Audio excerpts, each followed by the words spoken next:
சில பேர்லாம் என்ன சொன்னாலும் திருந்த மாட்டாங்க.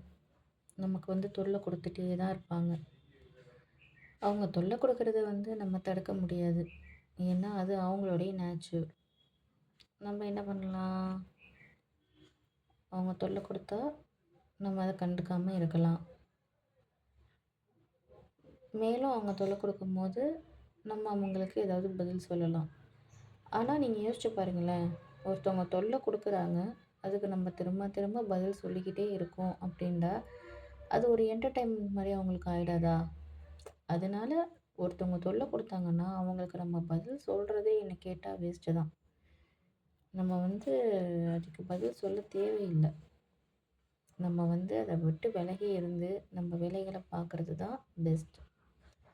ஸோ, யாரும் உங்களுக்கு டார்ச்சர் பண்ணாங்கன்னா, அதுக்காக நீங்க வொரி பண்ணிக்க தேவையில்ல.